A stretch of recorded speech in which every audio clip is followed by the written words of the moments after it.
Hello and welcome to the Weekly Rewind presented by Attractions Magazine. I'm your host, Theron White, and this week we're going from Monday, June 26th to Sunday, July 2nd. Now, starting on Monday, we were over at the Kennedy Space Center Visitor Complex as we were checking out about a brand new virtual reality Mars experience. Now, you'll be able to learn a lot more about this in a future segment of the show, but to give you kind of a preview of it, basically imagine getting inside of a school bus that's driving on the planet of Mars. Really cool experience. It's definitely going to be a huge hit among kids. I know it's predominantly made for kids, but anyone obviously can go and enjoy it. It's going to be at the Space Center Visitor Complex the entire summer, so make sure to check it out there and of course keep an eye out for it on the show. Also on Monday, we were able to check out this super awesome villain getaway car. Alright, well, it wasn't a villain getaway car. What it really is a look at the Mars rover concept vehicle. This won't be the exact one that goes to Mars, but this is a possibility of what could be going and taking people onto the red planet. So we were able to check that out. It looks super sick. It looks like a crazy military, like futuristic sci-fi kind of weapon vehicle. So it looks really awesome. Maybe we'll see something like this in the near future. Who knows? Continuing on to Tuesday, we were over at the Stance sock store inside Disney Springs, where they had these really weird Mickeys on these socks. Definitely not what you normally see for Mickey, but they're obviously official because they're inside Disney Springs, sold by Stance. So a little odd, but definitely still Mickey and still really cool. So if you're into weird socks, especially ones with the Disney flair, you'll definitely want to check these out. Continuing on Tuesday, we take a look back 1 year as the grand opening of Shanghai Disneyland. As they open this super theme park, get to walk down the street, get to check out the park.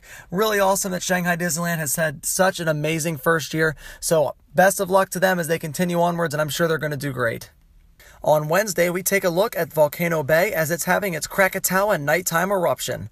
Now, we know they've been a little bit behind with making all these effects, but as we said, they continue to add more, make it better, continue to improve the park. So this eruption's looking really nice. I haven't seen it myself at night, whether in the park or on I-4 or something, but I got a feeling it's got to be a little distracting as you're driving by on I-4. Because if you don't know, Volcano Bay is pretty close to this really big highway, I-4.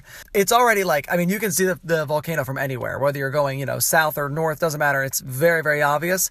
So I wonder how this is seeing it from the highway. From here in the park, you can tell it obviously looks great, but I don't know. I wonder if they're going to have any accidents from people rubbernecking, looking right or looking left to see this and then crashing. Hopefully, of course, that does not happen. But it does look like a really cool way to end the night at Volcano Bay, and I'm definitely excited to check it out one day. Moving on to Thursday, we talk about the brand new Pirates of the Caribbean ride auction scene that is going to give the We Want the Ready a brand new role. Now, you may have heard about this. A lot of people have been talking about it. It has definitely had Disney fans and overall theme park fans kind of all talking about whether it should be kept, whether it should be changed. Basically, right now, if you know much about it, all of these women are at the auction getting auctioned off to the pirates. And while that's not the most politically correct thing, it has been something that, one, is true about pirates, and two, has been a classic part of the attraction since it's opened. They literally have it on t-shirts talking about the famous quotes of, "We want the ready," and all that stuff. So it's being changed as of now. Every Pirates of the Caribbean that has this scene in it is going to be changed to where the redhead is now her own pirate, and they're going to be auctioning off treasure instead. They have not confirmed whether or not the ride's going to go down for these changes or if it's something that they're just going to kind of slightly do and kind of try to get away with that without people really noticing. It is a pretty vital scene, so I have a feeling that it'll be taken down, the ride will be closed for a little bit, even if it's just a week or two to get the minor things done of really reprogramming them, because it sounds like they're using the exact same animatronics, just going to position them different, give them slightly different outfits and place them in a little bit different locations, obviously different audio. So that is something we can see coming soon to numerous Pirates of the Caribbean rides around the world. On Friday morning, we got to see this incredible morning shot of Volcano Bay. Now, this was done by @SublimeImage, which is, if you know Elisa, one of our show hosts, her husband Jonathan, he is a photographer, and this is one of the photos he got to take at the Universal Instagram meet. An amazing picture. As I've said numerous times, this park looks incredible. I can't wait to go check it out. Every picture I see looks just so amazing, and it seems like he was really able to capture that tropical volcano feel. So, absolutely beautiful photo. Great to see that, and they have many more photos I know Universal has posted on their blog as well. Also on Friday, we shared that the Ripley's Believe It or Not here in Orlando has bought the original Luke Skywalker lightsaber for $450,000.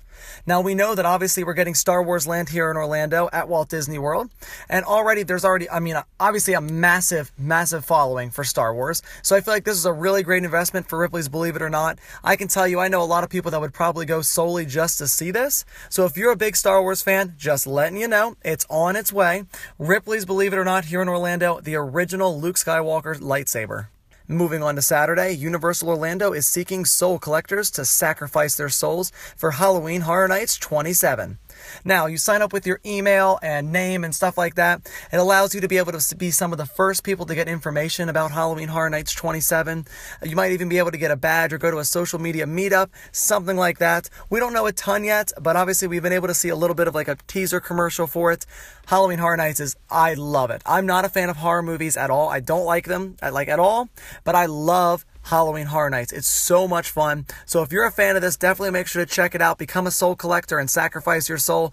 Learn about Halloween Horror Nights 27 and get all the information, not only from Universal, but obviously keep up here at Attractions, and we're going to give you everything that we can learn. Also on Saturday, we talked about the new Visit Pandora exclusive magic bands. Now, obviously, we've had 2 other sets of magic bands for Pandora before, but this is the newest one, and in my opinion, it's got the coolest box. Yes, I know, it's a box. It's just a box. But it's a very cool box. It's got different colors. It's got all about the bioluminescent forest. It looks amazing.